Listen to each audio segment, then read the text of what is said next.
What up, infidels? Another week, another Brown. We're in here today. This is Tuesday the 7th. That's when I'm recording this, so this comes out Wednesday the 8th. Good to see y'all. Hopefully y'all are doing well. What's going on in my life? Oh, yeah. Well, let's talk about the NBA Finals. We're here. It's finals time. Game 3 is tonight. I guess that'd be the release date. So I've been to 2 games of the finals, and it's interesting. I don't know what to make of it. I genuinely do not know what to make of these finals.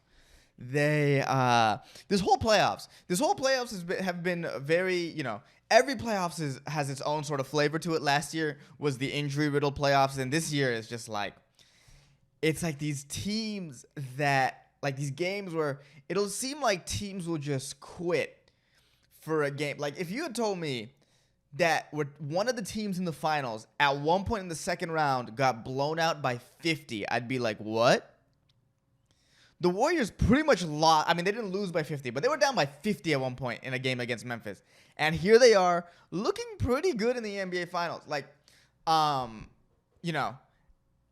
game 1 was a disaster piece, as I like to call it.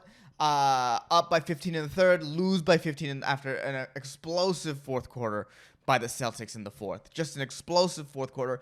But I think that goes to overall highlight the sort of changes in the NBA. And the NBA nowadays is like a 15-point lead is not safe. Like, there used to be a time when only the Warriors could erase a 15-point deficit like nothing. But now there's many teams in the league that can do that. Boston can clearly do it.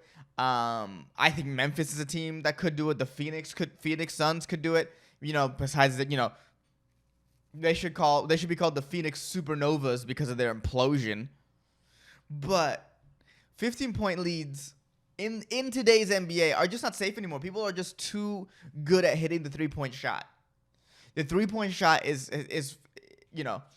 has finally taken over for all teams in the league. Remember, it just 2013, just 10 years ago, 2015, I should say, less than 10 years ago, people were saying a jump shooting team like the Warriors couldn't win the NBA Finals. That wasn't possible. You can't win the Finals on jump shooting, and now you can have 30-point swings in the Finals because of shooting.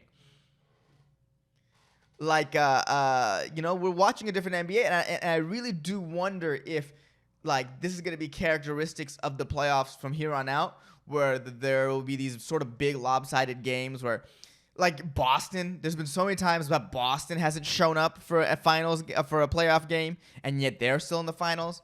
Like, is this just the markings of this finals where it's just these weird games where championship level teams just don't show up? Or is that, like, gonna be the playoffs going forward where teams are so good at the 3-point shot that you'll just see more and more blowouts? I mean, something tells me that this is just the sort of flavor of this year's playoffs. But, it could be a thing. It just remains to be seen whether or not, like, these playoffs are, the character are, this is what the 2022 playoffs are, or this is the beginning of, like, this is how basketball, playoff scores are going to go. Playoff series are going to go. So, I mean, we'll see. I really do hope the Warriors win Game 3. I will say this. The big sort of thing the Warriors have going for us is I don't think we're going to be in for another fourth quarter collapse again. I think, when you have a long time off between series, there is that sort of rest versus rust sort of argument. Like, sometimes do you want the long time off to get that rest and get healthy, which is what the Warriors needed. The Warriors needed to get healthy. I will say that with Gary Payton, too, and all that. Who the team is very different with Gary Payton too. GP2 makes the Warriors a way better team, and that's why as a fan and Kerr and all the players were mad when Dillon Brooks injured him, because it's like, did we have enough to get to the finals without him? Yes. Do we need him to win the finals? Also, yes. That's why when people are like, they seem to be overreacting, it's like, no. Gary Payton 2 is the difference between a deep playoff run and a finals win. And the fact that he's back now is going to be huge and pay dividends for us in the next few games, Hopefully Iguodala's injury is also beneficial to us, I think. I think he's just old. He can't be on the court anymore. But, yeah, So him losing Iguodala for this series is addition by subtraction, which hurts to say. I love Iguodala. We don't have a dynasty without Iguodala, but he's just old, man. He's just old, and he deserves a statue. He deserves his number retired. Hopefully, he makes the Hall of Fame. I don't really know basketball well enough to be like, is this a Hall of Fame case or not? Not quite yet, but I think it's possible. But either way, he deserves a statue outside the stadium. Like he is such a big part of this Warriors team, and it hurts to say. But, Iguodala on the bench is like another coach. He's like, all of a sudden, Iguodala, we have a Haslam situation. Andre Haslam. That's what we have. But, yeah, we have GP2 back. Game 3 in Boston's interesting. What's funny? If Boston wins game 3, but we win game 4, I think we're fine. If we win game 3, I think Boston's fucked. I really do believe that. Our third quarter dominance is insane. I think we're plus 40 in the third quarter. And Boston historically, at least, with Tatum, has been a historically, I guess not historically bad, but has been a bad third quarter team. That might be the biggest difference in the series is the third quarter, is that the Warriors are the third quarter team. I mean, they're called the third quarter Warriors. And they've always been a third quarter team as far as I know, as long as I've known this version of the Warriors, the Curry Warriors, or the Kerr Warriors, really, the Curry Warriors. So that I think is where the advantage is going to lie. The fact that Robert Williams is hurt, I think, helps us. I do want to say this. So before this, win or lose, I want to say this. I was watching Robert Williams, and he's clearly playing in a bunch of pain and just getting injured every other game. Marcus Smart just diving at his knees. I personally think Marcus Smart was flopping, and then he accidentally hit his teammate's knees. I don't think obviously it was on purpose, but I do think that was a bit of a flop that caused him to run into his knee. That's gonna be huge. That's gonna, just like that looked like a terrible injury. And, bro, Robert Williams got up and continued to play until they, obviously took him out because they couldn't waste a timeout in that situation. And I am impressed with how tough he is because he is injured. He's been injured clearly all playoffs, but he's found a way to be impactful. He might not be the player that he was pre-injury, obviously, but he's staying on the court. He's doing whatever he can in his power to help his team win. And he's playing through injury, and I respect the shit out of it, dude, because he knows this is the NBA Finals. You are not guaranteed to get back here again, so I am going to play my hardest through injuries. Robert Williams is the anti-Chris Paul.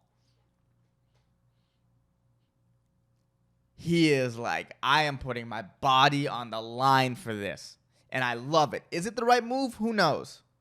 Right? Because in one hand, you think like, okay, you have this young player who is going to be part of this amazing Celtics core for the long run. I mean, this Celtics core will win a championship. I believe this. Hopefully not this one. But he will be part of this. You want him to be healthy for these runs that are coming up. But at the same time, you are not guaranteed anything. So, we saw it with Aaron Rodgers, who I thought Aaron Rodgers would make a bunch of Super Bowls. He made one Super Bowl in his career so far. One. So you don't 100% know if you're going to be back here. So for Robert Williams to put his body on the line for this, bro, that's a toughness. I respect it. I absolutely respect it. Win or lose, dude. I mean, if you win, I'm going to hate you a little bit, obviously. But even if you lose, Robert, I respect this. I respect the shit out of you in a way that I would, the anti-Chris Paul, bro. That's who you are. And I mean that in the utmost compliments because as a Warriors fan, obviously, I very much dislike Chris Paul. Very much dislike Chris Paul. Any Warriors fan hates Harden, hates Paul. That's just how it is. It's like conditioned in us to hate them. Fuck those guys, dude. Fuck them. But yeah, so I think if our third quarter dominance keeps going, because like if we could keep it close at halftime, if we can keep it within 10 at halftime, I think our third quarter brilliance will sort of dazzle through, and then we just got to hold on for the fourth quarter. We need Poole and Clay to play better. But, eventually there's going to be a game where Clay goes nuclear. Clay is 50-50. So I'm hoping Clay got his first 2 bad games out of the way now, and in Boston he has his 2 good games. Because we need him to play well to win in Boston. Also, we just need a night where the Celtics 3-point shooting gets cold. Keeping Horford to 2 points in the second game, I think, was a solid defensive effort. And you sort of had to let Tatum and Brown get their points and make no one else, like the LeBron strategy. Let them get their points and no one else kill you. Because that's what killed us was Derek White and Al Horford. Derek White also revelation in the finals. Unreal to watch him play. He is very good, very clutch. When he's in rhythm, he's unbeatable. I think he got into rhythm in game 2, and then we did a good job of getting him out of rhythm. When he's out of rhythm, he looks every bit of the role player. So, if we can keep our defensive intensity up, the fact that we played such hard defense on them, and dude, the Warriors are so much smaller than the Celtics. You can see it on the court. And the fact that we had big leads in both games, I think bodes well for us. I am cautiously optimistic about this series. I still have us in 6. So with us winning game 6 in Boston to shut them up. Come back next year. Warriors dynasty still rolling. I think at some point we're going to need a big offensive rebounding game for Kevon Looney. Kevon has played an incredible series. Again, I mean, these playoffs, as I've always loved Kevon as all Warriors fans who have seen Kevon play, especially the last couple playoff runs, you'd be like, oh, this guy is good. But I love that now Kevon Looney is a bigger name because he deserves it. Because, bro, Kevon Looney plays amazing and he looks like he died 3 years ago. If you watch him run, you're like, oh, that's a dead guy. Weekend at Kevon's for center for the Warriors. It's wild. And then he just vacuums up offensive rebounds. I love the nicknames he gets on the internet. They're the best. Oh, my God. Shaquille O'Neal. That's a good one. Hakeem Oloonjuwon. I love Hakeem Oloonjuwon. That's a good one as well. My favorite personally is what's a king to a god? What's a god to a loon believer? That's amazing. I love, if you guys know any more loony puns, leave them in the comments because that's been my favorite part. The loon goat, the loon god, dude, love it all. He deserves it, man. I mean, he's the reason why we beat Memphis. He was dominant against Denver, and first 2 games he had good games. I think he was perfect from the field in game 2. That's what we need. And with a hobbled Robert Williams, Looney has, I think, a better chance of gobbling up offensive rebounds. If we can win the offensive rebounds in Boston, I think we can win this series. Third quarters and the Loon God. That's kind of what it comes down to for us right now. But I'm way more optimistic after game 1. After game 1 was heartbreaking. So game 2, I was telling my friends, I was watching with my friends, we need to break their will, and I feel like we did. We couldn't barely win game 2. We had to decisively win game 2. That Poole half-court shot to end the third was all right, that's what we needed. We needed a resounding victory with a resounding moment from a role player who Poole has not really been playing well since the Denver series. He looked like the best player on the court for the Warriors during Denver, and then he sort of backed off. He's every bit of 22. His first playoff run, he's every bit of that. But, that 3 was back-breaking, and I absolutely love to see it. You love to see it, dude. Pool party. The Loon God, dude. Hakeem Oloonjuwon. So good, bro. The internet's undefeated. That's the funniest thing I've ever seen. Hakeem Oloonjuwon. Hakeem Oloonjuwon. Bro, but that's how, bro, when he is playing well, his will is just on the court. I mean, Steph obviously is Finals MVP, but someone should they should make it they should make an award for Looney. He gets the first annual Oloonjuwon award. The role player who maybe doesn't have the biggest impact, but it's the role player that you would not be here. The revelation role player. The one that's oh shit, this is a huge part of this championship winning team. I think if the Warriors win, Looney should win the first annual Hakeem Oloonjuwon award, and if the Celtics win, Derek White is your Hakeem Oloonjuwon player of 2022. There needs to be some sort of dude. Let's just get so many. Let's just get awards, man. I mean, if the Warriors win, I think you look at Steph as Finals MVP. And then if the Celtics win, right now it's a toss up between Tatum and Brown. I would give it to Tatum because yes, Brown was making shots, but Tatum was the facilitator in Game 1. Was doing everything but scoring, but he did everything you needed. 13 assists. And then, of course, leading the scores for Boston Game 2. That also could have been Brown. Hold on, let me check. You know, I wasn't thinking about what the Finals MVP was looking like. I was busy thinking about Hakeem Oloonjuwon, and the annual Hakeem Oloonjuwon award. I was too busy thinking that. Okay, let's see. Game 2, who was the leading scorer for the thing? It was Tatum with 28. Yeah, so I would put Tatum in the lead. For the Hakeem Oloonjuwon award. Sorry, MVP, Finals MVP. Right now, I put Looney in the lead for the Oloonjuwon award, but based on what it was like when he came back, Gary Payton 2, GP2, the young glove, he might be the Hakeem Oloonjuwon player of the 2002 NBA Finals, dude. I was watching the games and I was like, bro, there's nothing like finals basketball. That shit is on the next level. Which is why I think there needs to be a Hakeem Oloonjuwon player, that next level player that maybe doesn't show all the way in the stat sheet. You know, Draymond might be the Hakeem Oloonjuwon player, but he might be a little too known. And Draymond's a known commodity. Draymond's a borderline Hall of Famer. You know?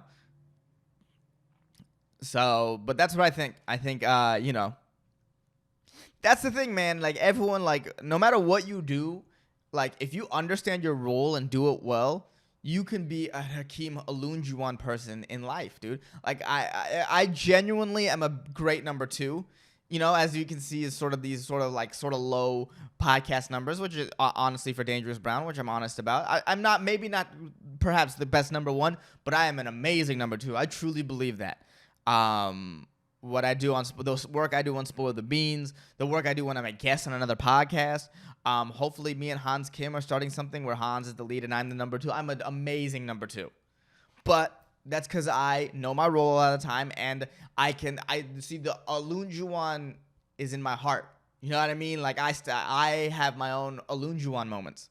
So, you know, knowing your role is so key to going far a lot of the times, more so than playing outside yourself or being outside yourself and being and doing too much and just knowing who you are and being okay, how do I make this work? That's very key. So, yeah, shout out to the Warriors. I didn't mean to spend 20 minutes talking about game, and then I'll probably be on Spoil. I'll be on Spoil the Beans tomorrow. Well, I'll talk about this again. So, we're going to move on. Okay. Let's see what we got here. Just looking through the news because man, I guess we got to talk because it was just a bunch more mass shootings again. Because Uvalde happened, and I was like, all right, at least we're going to get, a little bit of a breather, right? And then, 3 happened in that weekend. And it's good God. You know what this taught me? And I might have said this again, last week. But you know what this taught me is that our politicians must be very ungodly people because God is not listening to their prayers. If I was praying that much for something to stop happening and it didn't stop happening, I would kind of be man, God must not think I'm godly enough or worthy enough to even listen to my prayers. That's the only sort of thing that can make any sense at this point. It's that's the only, I guess, if there's any clues that politicians are the devil, it's the fact that their prayers are going unanswered.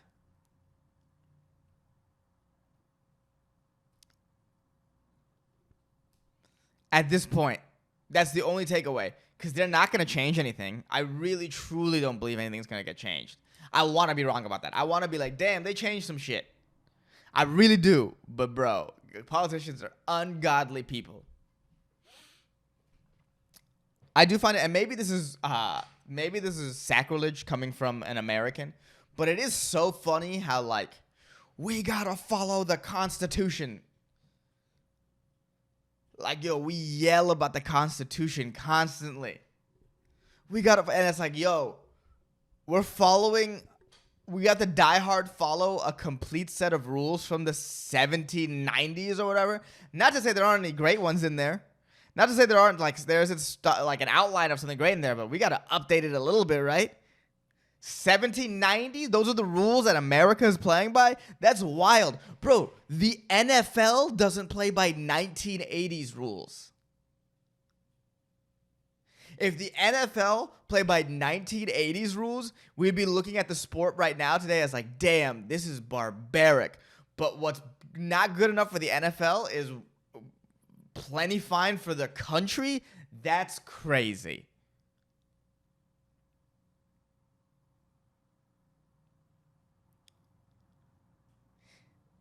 Imagine if the NFL still didn't have helmets. That's 1930s. That's not as far back as 1790.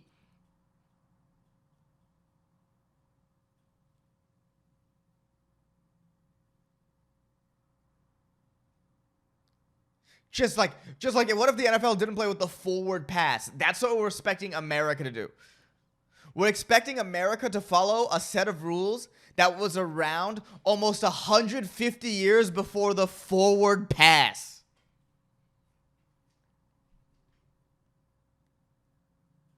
That's like a little crazy, right? I can't be the only one who thinks like, man, that's weird. That the forward pass came 150 years after the rules for the country.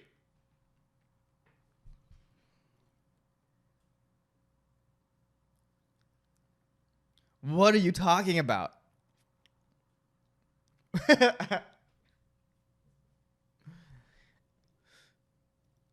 fucking Constitution was around almost 200 years before the 3-point line.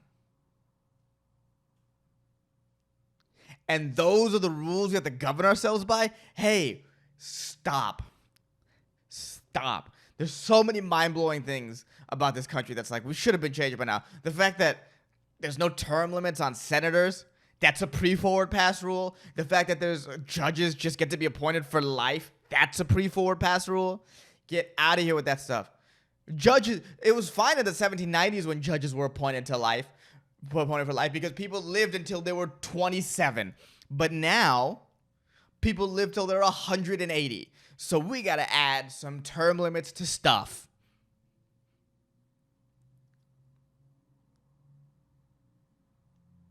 There's a base, the Constitution, beautiful base. We got to add some stuff. What the fuck is habeas corpus? It's probably something actually really important, like up there with free speech. And I'm just like, what the fuck do we even need that for? But you know what? Instead of saying habeas corpus, give it the, like, let us just explain it to me like I'm 5, dude.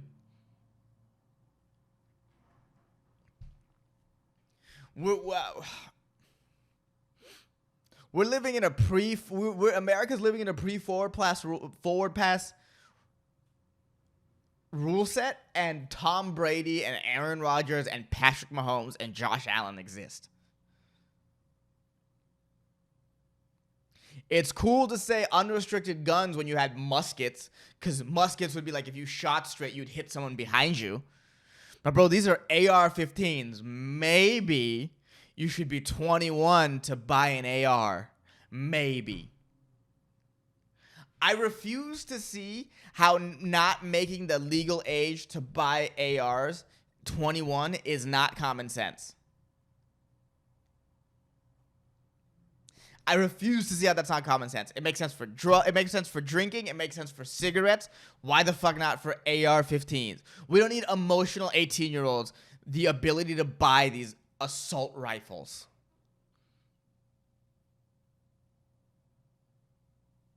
And some of you are going to be like, oh, AR doesn't stand for assault rifles. I know it stands for Armalite. I'm not stupid. I'm just saying you shouldn't get an Armalite before you're 21. I think that's fair. Yo, if you need a license to drive, you probably should have some kind of license to own a crazy firearm. Don't tell me it's for hunting. You don't want to hunt. You want to cosplay as some person in the military without having joined the military most of the time.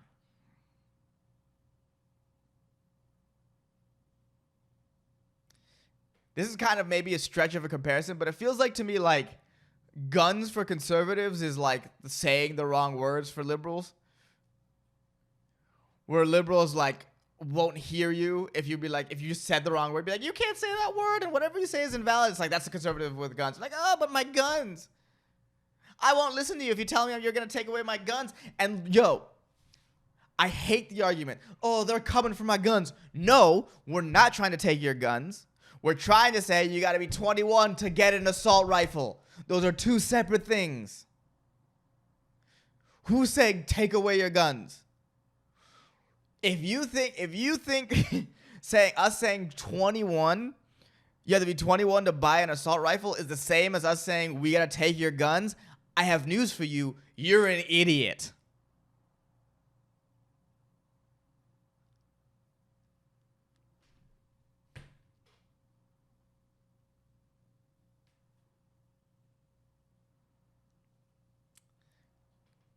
Just raise the age to 21.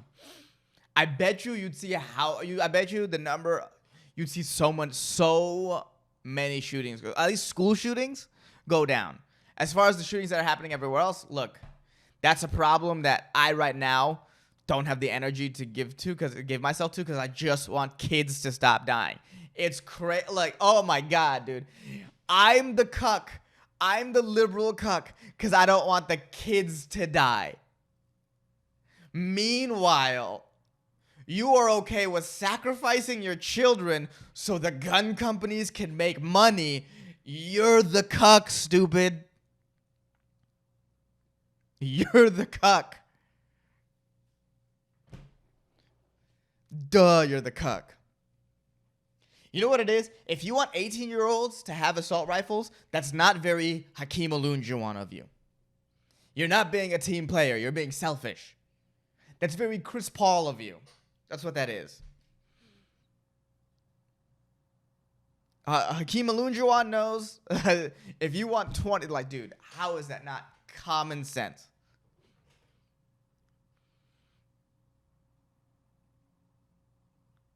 There's gotta be, because I'm not anti-Second Amendment, but there's gotta be pro-Second Amendment people that hear that and be like, yeah, that's common sense. 21. Let's wait till the frontal cortex forms before you give the guns. That's what we need. The frontal cortex rules.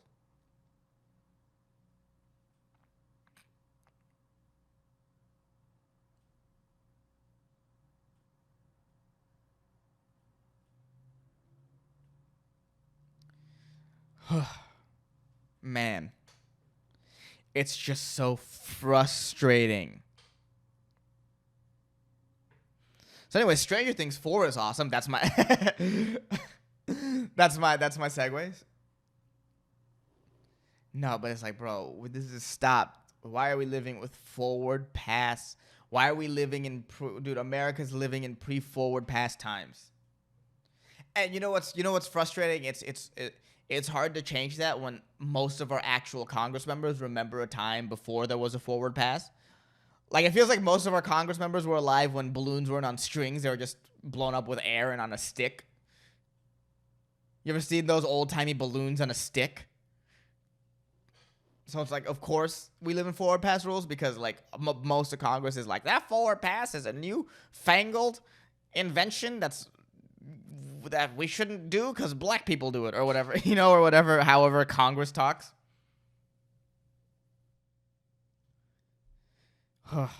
Just yelling for no reason in my room. But you know what? That's the Hakeem Oloonjuwon in me, dude. I guess I should thank these shooters for giving me stuff to talk about. I guess that's the take, right? Well, I guess I'd have nothing to yell about if people weren't just murdering people unnecessarily and by the droves. Dude, being out in public, there's like a healthy paranoia, right, to being out in public now, because it can happen anytime, baby. We live in the Wild West again. Okay, You may have heard me talk about this on the Raw Room, but I thought it would be fun to talk about it here. So, a couple weeks ago, there's a place near me called Tiny's Milk and Cookies, right? And so I'm walking to Tiny's Milk and Cookies, right? Maybe this might be too much information to give the internet, like that I'm close to there. I live next to Large's Milk and Cookies in Austin. And, to go there, I got to cross like a bunch of streets. It's a bit of a walk, right? And one of the streets is near a school, right? Now, this is 5 in the afternoon, so I don't think, school is not necessarily going to be a problem. I don't have to, if you go to the Milk and Cookies place is so close to a school that if you go near school time, you're not going to get the cookie that you want. I'm out here going for cookies. I'm a little sweet boy. So I'm trying to get cookies, and so one of the intersections is near a school. I walk to the cookies. There's a crossing guard. I get my cookies. I come back. There's a crossing guard. At 5 in the afternoon, no school children, and I cross the street, and this crossing guard helps me, a fully grown adult man, across the street. No one else, no kids, just an adult. Bro, nothing is more emasculating than having a crossing guard come out for you, a grown man. And I can't be like, no, I don't need it because this is this dude's job, right? This is what this person volunteered for. Crossing guard's a volunteer job, so you got to be like, man, I really want to help people cross the street. I will say this, if you're a crossing guard, you serve an important part in society. It's very Hakeem Oloonjuwon of you to be a crossing guard because it's not glamorous, but you're helping kids get safely across the street, which is the offensive rebounding of life. Helping kids stay safe. Helping kids stay safe is Hakeem Oloonjuwoning because it's not glamorous, but it's something that's necessary for the team to win. So I'm not mad at that, so I can't be like, no, go I'm a grown man. I can't be mad at this dude for doing this job that's vital to, making the society work, I think. Or the crossing guards aren't vital. We could probably live without crossing guards. But it's it's a part of hey, there's good people in our society and it's nice to see. I'll give them that. But as a grown man, it's so emasculating. It's so emasculating. And then I couldn't say anything. I couldn't act all manly with my chocolate chip cookie. I'm just hiding. Line of cars, I'm just hiding. I'm a brown guy too in Austin. There's a whole thing with that. And I'm just hiding, using a chocolate chip cookie to hide my face from embarrassment from all these other grown adults as this crossing guard helps me out.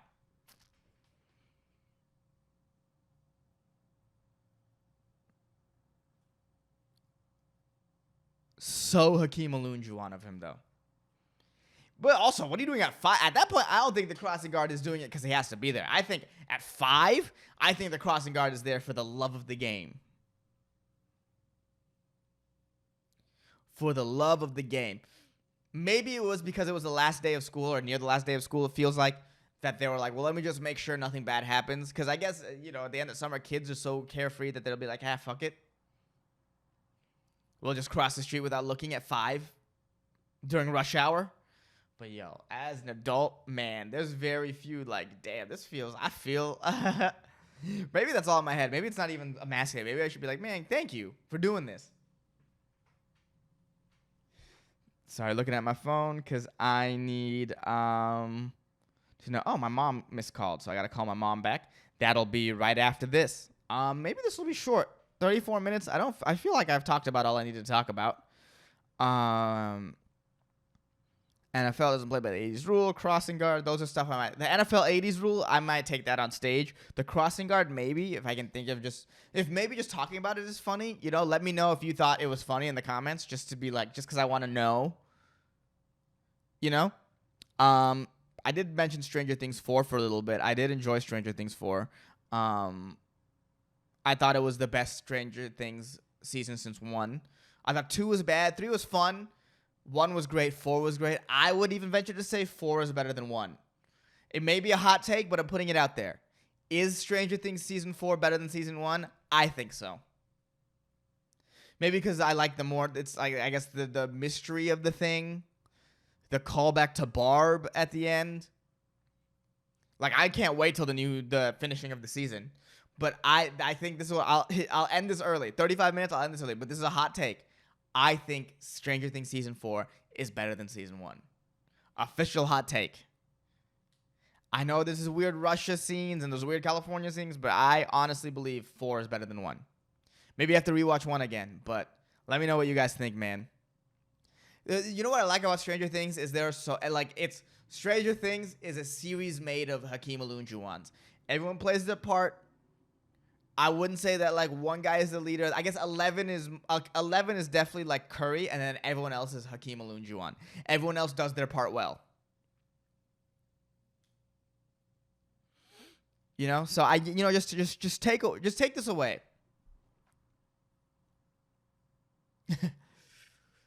Also, before I give you the final takeaway of this episode, infidels, I do think this was funny. I wish if someone has the skills, could you put Fred Flintstone over a video of JFK and just have him say, "Think not what you can yabba dabba do for." Oh no. Put Fred Flintstone over JFK, like superimpose him, and then, have him say, "Think not what your country can yabba dabba do for you, but what you can yabba dabba do for your country." If anyone can go ahead and do that, that might be asking a lot, but I would appreciate it. But anyways, the takeaway from this episode, guys, we're going to end a little early, is try